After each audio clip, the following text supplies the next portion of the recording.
Buletin Didik 18 Jun bersama saya Syafri Izan Wahab. Assalamualaikum dan salam sejahtera. Calon Sijil Pelajaran Malaysia SPM dan Sijil Tinggi Persekolahan Malaysia STPM 2021 akan menerima suntikan vaksin Pfizer-BioNTech bermula bulan depan. Menteri Penyelaras Program Imunisasi COVID-19 Kebangsaan, Khairi Jamaluddin berkata, proses suntikan berkenaan dijangka dilaksanakan di sekolah yang akan dijadikan pusat pemberian vaksin PPV. Menteri Pendidikan wants the option, ini belum diputuskan oleh MKN lagi, tetapi he wants the option to send the exam students tingkatan 5 dan tingkatan 6 back to school mungkin pada akhir bulan Julai ataupun bulan Ogos, bergantung kepada kes-kes penularan. So if that's going to be the case, saya kena bagi suntikan kepada mereka pada bulan Julai. Beliau berkata demikian pada sidang media selepas mesyuarat Badan Bertindak Program Imunisasi COVID-19 Kebangsaan peringkat Pahang. Turut hadir Menteri Besar Pahang, Datuk Seri Wan Rosdi Wan Ismail. Semalam, Menteri Kanan Pendidikan Datuk Dr. Razi Jidin berkata, cadangan kementerian itu agar murid yang menduduki peperiksaan awam diberi keutamaan untuk divaksinasi telah dipersetujui oleh Jawatankuasa Petugas Khas Imunisasi COVID-19 CITF. Ini berikutan bahagian Regulatori Farmasi Negara NPRA telah meluluskan penggunaan vaksin Pfizer-BioNTech untuk golongan berusia 12 tahun ke atas. Permohonan ke Program Matrikulasi Kementerian Pendidikan KPM bagi lepasan SPM 2020 dibuka semula mulai petang semalam. Pelajar yang layak boleh memohon dan membuat permohonan kerana tarikh tutup adalah pada 22 Jun. Pemohon yang telah mendaftar boleh melakukan kemaskini maklumat di laman sesawang berkenaan. Permohonan adalah percuma dan tidak memerlukan pembelian nombor PIN. Sebarang pertanyaan atau aduan berkaitan permohonan boleh diemailkan kepada mohon.matric@moi.gov.my atau hubungi talian tertera. Keputusan permohonan akan diumumkan pada 8 Julai depan pada jam 3 petang melalui laman sesawang terbabit.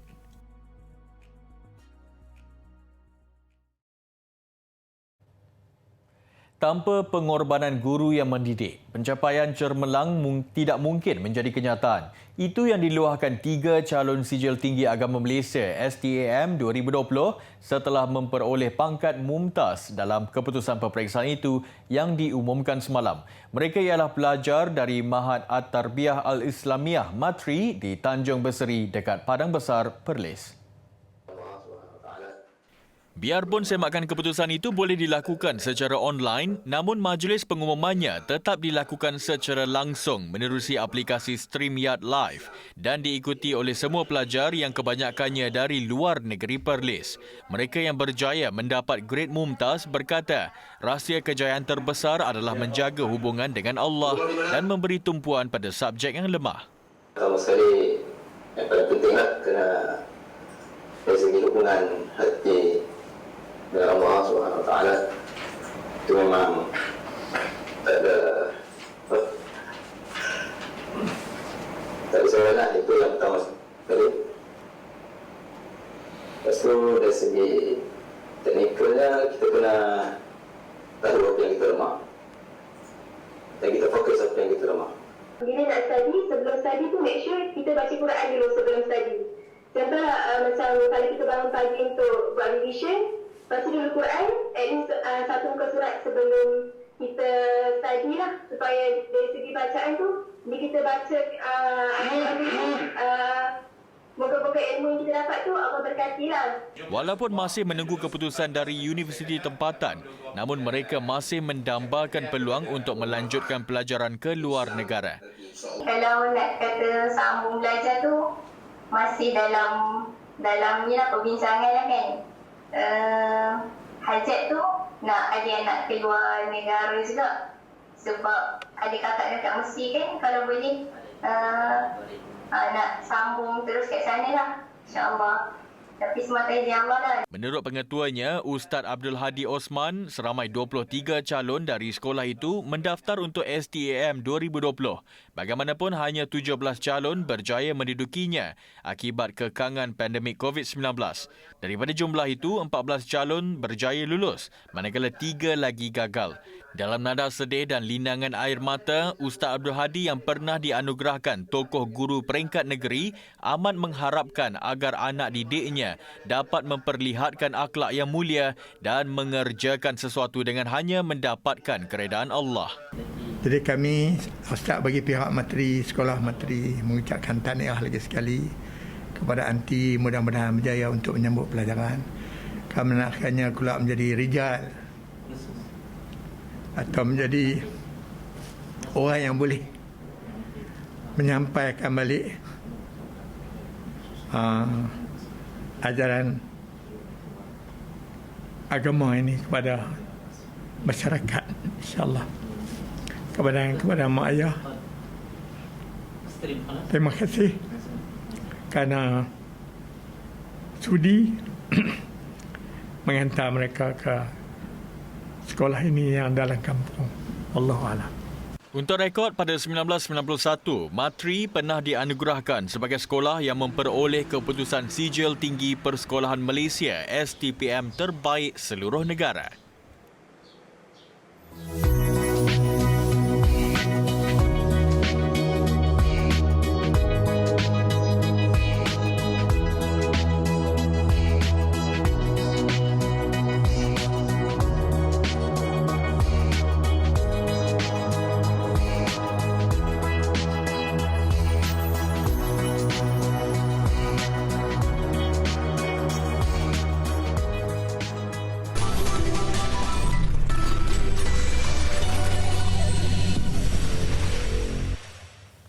Beralih ke laporan harian COVID-19, jumlah kes kembali melebihi 6,000 kes iaitu sebanyak 6,440 kes hari ini. Sekaligus menjadikan jumlah keseluruhan kes meningkat kepada 685,204 kes.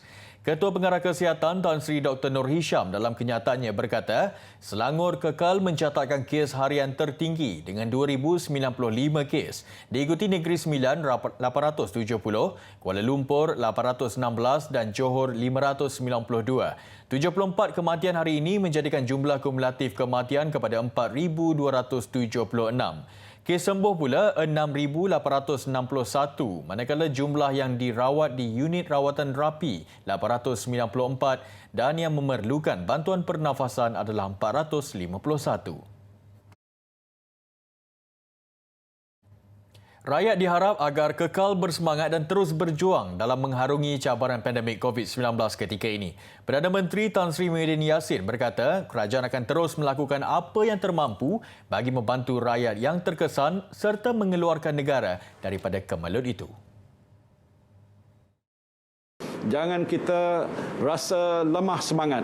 Jangan kita berasa mau berundur atau tunduk kepada apa-apa cabaran yang berat yang sedang pun dihadapi oleh negara kita ini. Pastinya ini memerlukan kerjasama, sokongan dan juga bantuan di antara kita sesama kita. Perjuangan atau peperangan besar seperti ini tidak mungkin berjaya tanpa ada pengorbanan yang besar daripada kita semua. Beliau turut menzahirkan rasa bangga terhadap kecekalan dan semangat juang yang tinggi rakyat Malaysia, khususnya petugas barisan hadapan dalam menghadapi pandemik COVID-19 selama ini.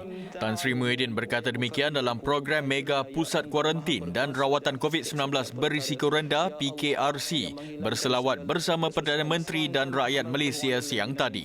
Program yang diadakan serentak di 89 PKRC seluruh negara secara maya itu turut disertai barisan Menteri Kabinet, Ketua Setiausaha Negara Tan Sri Muhammad Zuki Ali, petugas barisan hadapan serta pesakit COVID-19.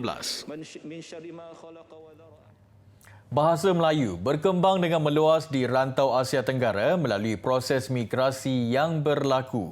Pakar Bahasa Melayu, Profesor Emeritus Datuk Dr. Asmah Omar berkata, bahasa itu dilahirkan oleh sesuatu masyarakat yang penuturnya membawa bahasa itu ke mana jua ia pergi. Dalam zaman moden ini, lebih banyak orang bermigrasi dan berlaku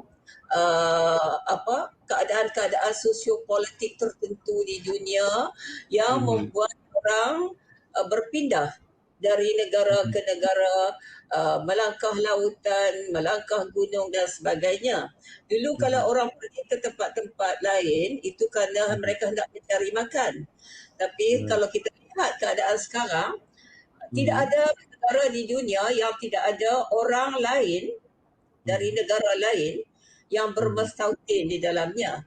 Beliau berkata demikian dalam sidang maya rancangan bicara karyawan, bahasa Melayu dan penyebarannya di dataran Asia Tenggara, anjuran Dewan Bahasa dan Pustaka DBP.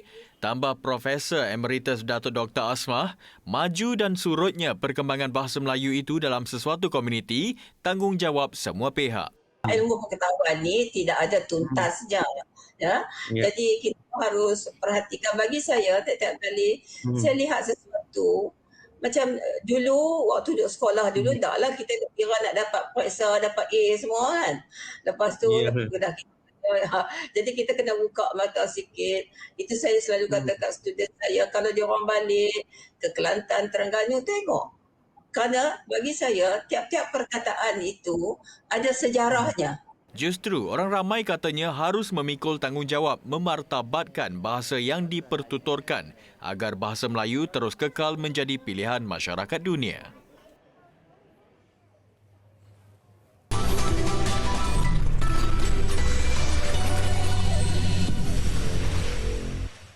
Sekumpulan 35 nelayan menerima rezeki melimpah ruah selepas menemui muntah ikan paus. Muntah mamalia berkenaan ditemui pada kedudukan 26 km dari pantai selatan Bandar Aden, Yaman.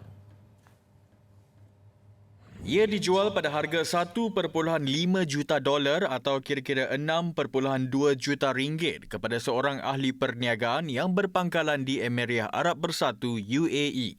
Lazimnya, muntah terbabit akan menjadi salah satu bahan minyak wangi premium yang mencecah sehingga ribuan ringgit sebotol.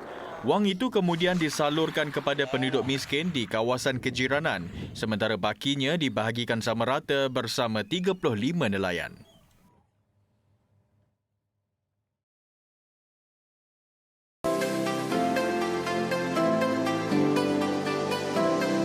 Tasik Teduh, airnya tenang, tempat pengail main rakit. Nak pilih jodoh bukannya senang, kena fikir macam bukit.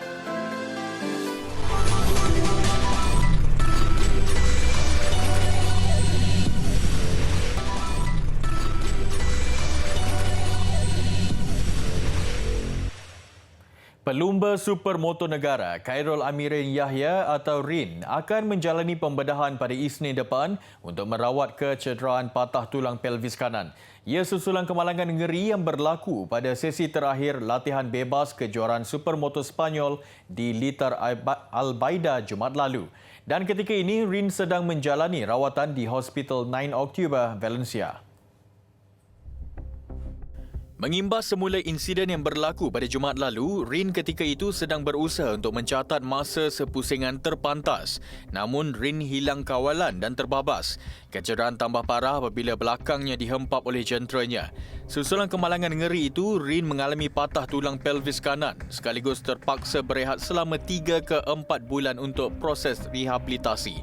Rin turut mengalami pendarahan arteri dalaman, namun dilaporkan kecederaan itu telah pulih dan berada dalam keadaan stabil. Saya dalam keadaan yang sihat dan stabil di hospital di Valencia. Saya akan menjalani pembedahan pada hari Isnin pagi, sekitar 8 pagi di waktu Spanyol. Terima kasih atas segala doa dan hajat yang anda semua berikan kepada saya di media sosial. Untuk rekod, Rin melakar sejarah sukan permotoran negara apabila muncul pelumba Malaysia pertama beraksi dalam kejuaraan Supermotor Eropah S4 mewakili pasukan Supermotoland Husqvarna Junior Talent. Bola sepak Euro 2020, Belgium dan Belanda mengikut jejak Itali meneruskan kemarahan ke kelompok 16 pasukan terakhir. Ia selepas mencatat kemenangan kedua berturut-turut. Kemenangan ke atas Denmark menyaksikan Belgium kini mengungguli kumpulan B dengan 6 mata. Belanda juga nyata ceria menundukkan Austria yang menerajui kumpulan C. Manakala Ukraine yang tewas tipis kepada Belanda pada aksi pertama kembali bersaing selepas kemenangan ke atas Macedonia Utara. Bertandang ke Copenhagen, Denmark, Belgium yang membawa reputasi pasukan ranking nombor 1 dunia dikejutkan gol seawal minit kedua tuan rumah hasil rembatan menarik Yussuf Poulsen. Begitu juga kemasukan Kevin De Bruyne pada minit kedua nyata mengubah rentak Belgium. Ia selepas membuka ruang buat Thorgan Hazard menyamakan kedudukan pada minit ke-54. De Bruyne menyumbat gol kemenangan Belgium pada minit ke-70 sekaligus memastikan kemarahan pasukan ke fasa kalah mati. Belgium akan menentang Finland di St. Petersburg pada Isnin ini dan satu mata sudah memadai bergelar juara kumpulan B. Aksi kumpulan C, Belanda menanti kunjungan Austria dalam misi memburu kemenangan kedua. Minit ke-11, tuan rumah di depan menerusi sepakan penalti Memphis Depay. Denzel Dumfries yang menjaringkan gol kemenangan pada pertemuan pertama menentang Ukraine sekali lagi tajam apabila menambah gol kedua Belanda pada minit ke-67. Belanda hanya memerlukan satu mata untuk mengesahkan juara kumpulan C dan dijangka tiada masalah menentang Macedonia Utara pada aksi terakhir. Macedonia Utara telah pun tersingkir daripada kejohanan susulan kekalahan kepada Ukraine 1-2 semalam. Satu lagi perlawanan kumpulan C, sememangnya kemenangan 2-1 Ukraine ke atas Macedonia Utara cukup melegakan pasukan. Jaringan Andriy Yarmolenko dan Roman Yaremchuk membolehkan Ukraine melonjak ke tangga kedua mengatasi Austria hasil kelebihan jaringan. Ukraine seharusnya tampil dengan kemenangan lebih selesa, namun Ruslan Malinovsky gagal menyempurnakan sepakan penalti. Pertemuan Ukraine dan Austria pada Selasa ini paling dinanti untuk mengiringi Belanda ke kelompok 16 pasukan terakhir. Beralih ke perkembangan bola sepak Copa America. Saingan kumpulan A menyaksikan tuan rumah Brazil meraih kejayaan kedua berturut-turut. Peru menjadi mangsa kali ini dengan Brazil menang besar 4-0. Tuan rumah di depan seawal minit ke-12 menerusi percubaan jarak dekat Alexandro. Minit ke-68, pemain sensasi Neymar menjadikan kedudukan 2-0. Memasuki minit-minit akhir permainan, Brazil menambah 2 lagi gol. Masing-masing pada minit ke-89 yang disudahkan Everton Ribeiro. Disusuli jaringan Richarlison pada minit kecederaan untuk kemenangan 4-0. Brazil yang mengungguli kumpulan A dengan 6 mata akan menentang Colombia pada perlawanan ketiga nanti. Kayuhan di kawasan Bukit Berpasir mengakhiri buletin Didik malam ini. Saya Syafri Izan Wahab. Salam hormat dan Assalamualaikum. Selamat malam.